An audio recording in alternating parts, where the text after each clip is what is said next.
ಜಮೀನಲ್ಲಿ ಹೊಸದಾಗಿ ಬೋರ್ ತೆಗ್ಸೋರು ಈ ತಪ್ಪನ್ನ ಮಾಡ್ಕೊಳಕ್ ಹೋಗ್ಬೇಡಿ. ಕೇಸಿಂಗ್ ಪೈಪಲ್ಲಿ ಒಂದು ಬ್ಲ್ಯಾಕ್ ಕಲರ್ ಇರುತ್ತೆ, ಇನ್ನೊಂದು ಸಿಲ್ವರ್ ಕಲರ್ ಇರುತ್ತೆ. ಇವರು ಬ್ಲ್ಯಾಕ್ ಕಲರ್ ಇರೋದನ್ನು ಕೂಡ ಜಿಎ ಪೈಪ್ ಅಂತಾನೆ ಹೇಳ್ತಾರೆ. ಅಟ್ಲೀಸ್ಟ್ ನೀವು ಮೇಲ್ ಭಾಗದಲ್ಲಾದ್ರೂ ಒಂದು 20 ಅಡಿ ಅಷ್ಟಾದ್ರೂ ಈ ಥರ ಒಂದು ಜಿಎ ಪೈಪ್ನ ಹಾಕಿಸ್ಕೊಳ್ಳಿ. ಯಾಕಂತ ಅಂದರೆ ನೀವು ನೋಡ್ತಿರೋದ್ರಲ್ಲಿ ಬ್ಲ್ಯಾಕ್ ಕಲರ್ ಏನು ಕೇಸಿಂಗ್ ಪೈಪ್ ಇದೆ ಇದು ಕಬ್ಣದಾಗಿರುತ್ತೆ. ಇದು ಒಂದಷ್ಟು ಬೇಗನೆ ತುಕ್ ಬರುತ್ತೆ. ಹಾಗಾಗಿ ಮೇಲ್ಭಾಗದಲ್ಲಿ ಒಂದು ಜಿಎ ಪೈಪ್ನ ಹಾಕಿಸ್ಕೊಳ್ಳೋದ್ರಿಂದ ಯೂಸ್ಫುಲ್ ಆಗುತ್ತೆ.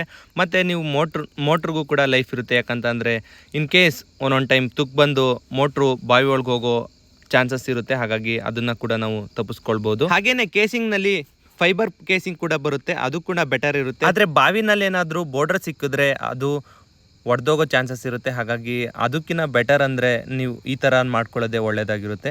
ನಾವು ಕೂಡ ಇವತ್ತು ಅದೇ ಕೆಲಸನ ಮಾಡ್ತಾ ಇದ್ದೀವಿ. ಇದಾಗಿತ್ತು ಕೇಸಿಂಗ್ ಬಗೆಗಿನ ವಿಚಾರ ಅಂತ ನಾನು ಹೇಳ್ತಾ ಈ ವಿಡಿಯೋನ ಇಲ್ಲಿಗೆ ಎಂಡ್ ಮಾಡ್ತಾ ಇದ್ದೀನಿ. Thank you for watching.